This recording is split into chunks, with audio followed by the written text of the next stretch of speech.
Hey, what's up guys, TotallyDubbed here, and today I'm doing a video review on the Sumvision Nemesis Ultra Mechanical Keyboard. Now what makes this a bit different from the rest of the keyboards I've reviewed is first of all its price point, which comes between £50 and £60. Link to amazon.co.uk will be in the description below in case you're interested. It's coming out in April, or it's a revision of it will be coming out in April, and I'll explain the revision in just a while. And on top of that, it uses a mechanical switch that I've never heard of. It's called a content switch. It is a Chinese mechanical switch, which is very similar to the Kali switch. I don't know how you pronounce that, but that Kali switch is very much used in the new Razer, however you want to pronounce it, keyboards, the new mechanical keyboards. So obviously Cherry MX lost the patent, so all the Chinese manufacturers are starting to produce that, and people like Razer and Logitech or Sumvision are using different manufacturers in order to reduce costs. So in that respect, I don't mind that because this is a quite cheap mechanical keyboard. In fact, probably one of the cheapest I've come across. Now inside the box you've got a manual and you've got the keyboard itself. So first of all, a little overview of the keyboard. You've got USB, which is gold plated. You've got the audio line in, and you've got a microphone. The cable is braided, has a little bit of cable management if you want it. It's long enough to fit around your desk, which is brilliant. And then on the keyboard itself, you'll be able to see that you've also got a USB input, which is USB 2.0, so you can plug in your flash drive in there, and you've got the headphone and microphone, which translate to the same found on this cable. Underneath, you'll be able to see you've got the keyboard razor that can also be removed, as I've done over here. Then you've got the wrist rest. There's no wrist rest included, but you can include one because of the grooves that are there, which is good. It's good thinking. And then you've got the cable management, again, good thinking, that you can have for the actual cable itself, or you can have a headphone or a microphone that goes and routes around. It's built out of plastic, has got four little rubber bits on the edge, so it prevents it from sliding, and there's no keyboard flex no matter how hard I tried. So well built overall, and impressive for a cheap mechanical keyboard. What's more interesting is that it's actually fully illuminated. Now I'm going to show you this, and also, by the way, guys, I will get into the switches in just a second, in just a little while. God. Anyway, it's fully illuminated. You can see it's green theme with red on the Wst keys and the arrow keys. So in terms of illumination, you can customize that. By that I mean in terms of its brightness. So you can just press that button, it illuminates into a different sort of brightness, and then it has a pulsation mode, as you can see right now, that's in full effect. Then you've got the Wst keys, which do exactly the same thing, and again you've got the pulsation mode that comes on there. And then you've got this really interesting button over here, which sometimes, well, not sometimes, it's just due to my software or to my PC. Well, essentially what it does, it goes into like a Christmas tree mode, there you go. It goes and illuminates every single key one by one in a certain pattern, which is pretty cool. There we go, just turn it up. You can see the pattern going on. I find it quite funny. It does really remind me of Christmas tree, especially due to the colours. It's just a cool little function to have, and like if you walk away from the PC, just press it and just go. I think that's quite cool. It's just a little extra. I would never use it when typing because it would be way too distracting. Now, on top of that, on the keyboard you've got certain different functions. First of all, I want to say that on the top left, and this is why you're going to have a revision, you have the repeat rate and reset and everything like that. That's not going to be present in the version that will be updated, and this doesn't actually currently work. So ignore these from F1 to F4. Then from F5 to F12 you've got media keys, which is brilliant. So you've got play, pause, stop, previous, next, open up your default music, mute, and volume up and down. That's brilliant and provides you everything that you need, and I like the fact they've actually included it despite its cheap price. They can be activated by pressing Fn and then doing that. You'll be also able to see near the insert key and the delete, you've got G buttons, and you're wondering, how do I activate G buttons? Well, very simple. There's a G mode button over here. When activated, makes Ds turn into G keys. And so when it's G keys, no, it's not gangster keys, you can program these via the software, and yes, it does have software that you can customize and put macros or open up programs or whatever. And I'll show you that in a little while. Gmode also enables you to disable the Windows keys. I've re-enabled them despite having Gmode activated. Hopefully that makes sense. Now a little bit more about the keys themselves. My camera's not going to focus, I know that, but I just want to show you it doesn't come with any O-rings included, and that's the key over here. It is a decent weight. It reminds me very much of the Perix one, which is slightly heavier than my Logitech one. The Logitech one is over here. That's the Perix one over there, and this is the Sumvision one. So it is of decent quality, and the plastic is of decent quality, so I wouldn't worry about that at all. Now a little bit more about the switch. Now the switch itself is quite interesting, and it's something I would like to talk about. Now the switch, I've been given some specifications by Sumvision directly, and it is very much the same switch as the Kali switch, Kali Blue switch. Again, I will link in the description below a full description of the Kali website. It does take a while to load, do bear that in mind, but when it does load, you'll be able to see the specifications at the bottom of the page. Now the specifications of this content switch are identical, but I will blurb them out. 50 CN is its actual operating point. Total operation force is 60 CN with plus or minus 15 GF, which is grams force, if I'm not mistaken. It's got a total key travel of 0.4 to 4 millimeters, which is quite a wide range. It's got 50 million clicks, and it supports N-key rollover. Just a little note on the N-key rollover. I did try. It goes up to 10 fingers, which obviously you haven't got more fingers. Well, you might do, but might want to see a doctor. You got 10 fingers. If you press at the same time, then it does register all 10 keys. So it's brilliant in terms of the independently registering. Then on top of that, I did notice a little bit of difference. So when I was using the Cherry MX and I did the same sort of test, when I pressed the 10 keys at the same time, they all appeared at the same time. When I pressed it on this Sumvision keyboard, it appeared with a slight delay, and I'll show you that in my keyboard test when you look at my Word document, for example. So actually, without further ado, I do want to do a sound test. I want you guys to listen out for the keyboard. So I'm going to bring this down a little bit, and hopefully you guys will be able to hear the keyboard in its full glory whilst I am typing. So I'm just going to open up a Word document and going to start typing random stuff. Right. So first the Sumvision, then I'll go to the Perix, and then I'll go to the Logitech G710 Plus.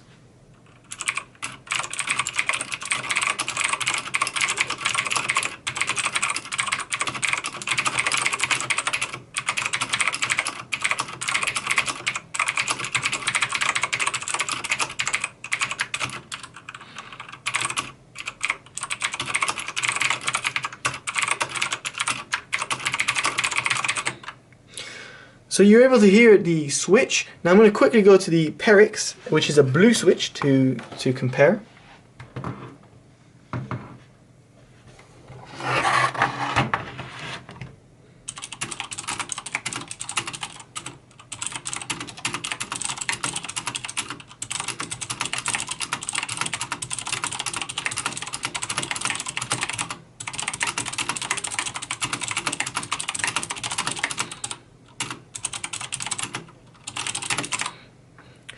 Now I shall go to my Logitech.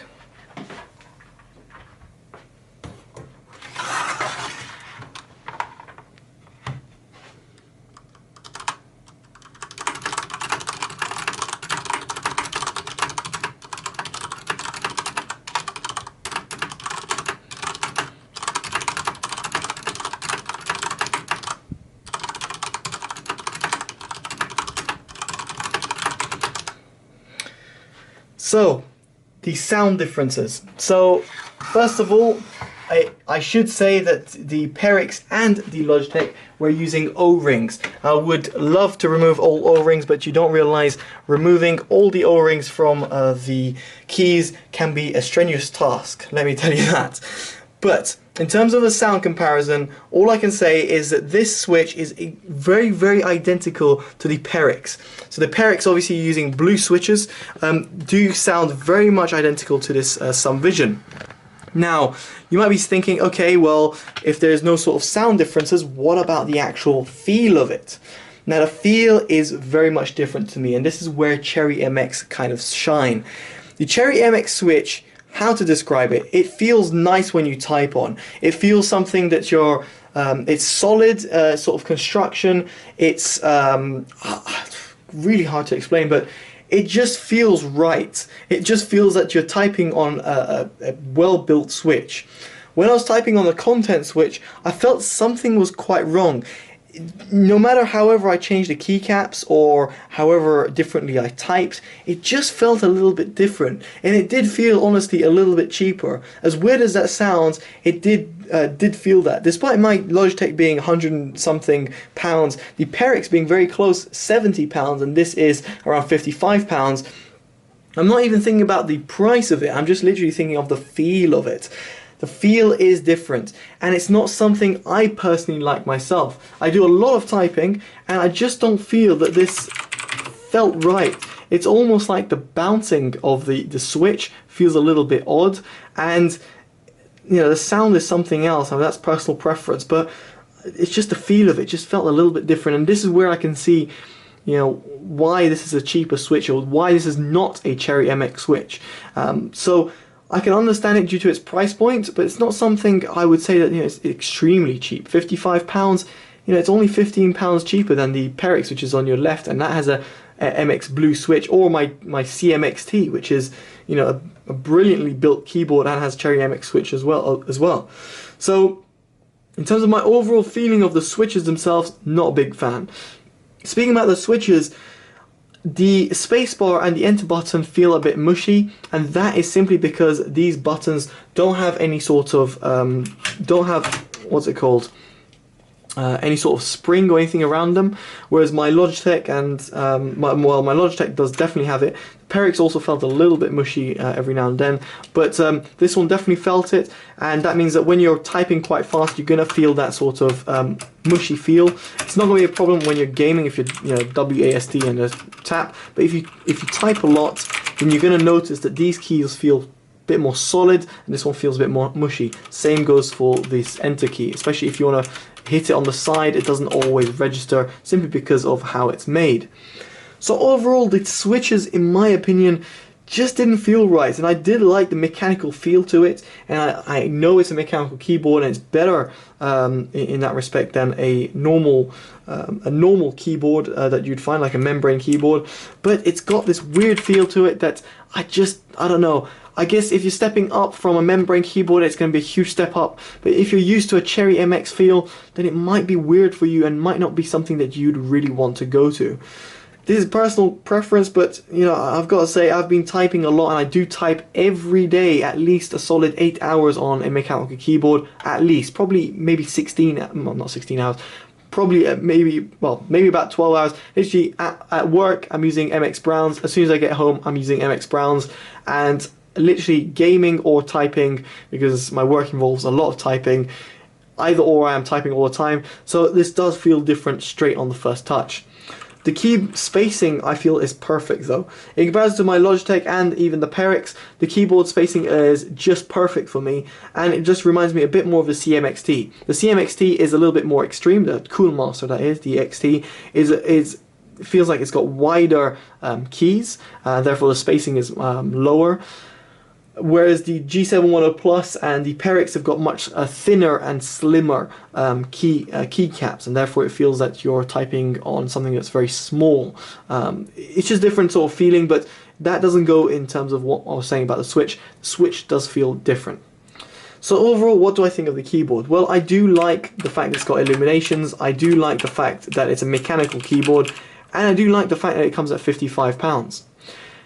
It does work, and it's a nice feel, but personally I would prefer paying just a little bit extra for buying a Cherry MX switch. I should also mention it does come with software, and I did mention I will talk about that, so I completely forgot, so sorry about that. I'm going to bring up the software because software is a big part of this keyboard, because you can do a lot of things with it. So I'm just going to take you up to the PC, and you guys will be able to see the software. So the software included works. You get the driver straight from the Nemesis from the Sumvision website. Very easy to get. Now once you get it, you'll be able to see you've got different profiles. You can go up to 5 different profiles. You can create profiles, load profiles, which is brilliant. You can reset it if you want to. Go straight to macro management in terms of changing these individual keys. You can also do macro settings. So as you can see over here, I've got these as macro set. I've got them as music and I've got them as Chrome and email. So this is what it opens up.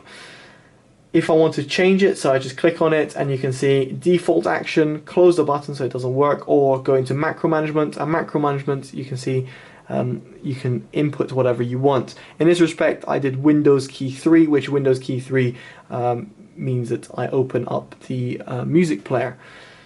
You can also add text and you can actually make one yourself. So it is good, and you can also name the macros so they make sense to you. It is really, really cool, and you can even do, you know, different little mouse buttons. So gamers will rejoice about this because it's really nice. So the macro functionalities are good. Then you've got the backlighting. You can change the brightness. The marquee means that how fast that little pattern goes from left to right, and you can have it on and off. And then you can do custom key lights. So it opens up custom and you can clear. So anyway, that's different little functionalities you can use. Then in the advanced section, you've got 6 key N key rollover or N key rollover as well. So a full N key rollover. It's a 6 at the moment, but anyway, it works perfectly fine. Game mode on and off. You've got the left Windows feature, so that's the left Windows key, and then the game key exchange as well, which is the little 6 keys that you've got near the insert button. You know, if you press the G mode button, if it activates those game key exchange or not, and then you can have it auto run or not, and you can check for any firmware updates.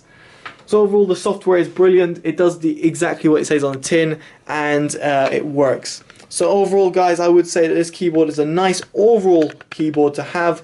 But when compared to its competition with Cherry MX switches, it faces a lot of competition. And at its price point, I do say, yeah, it's very much value for money.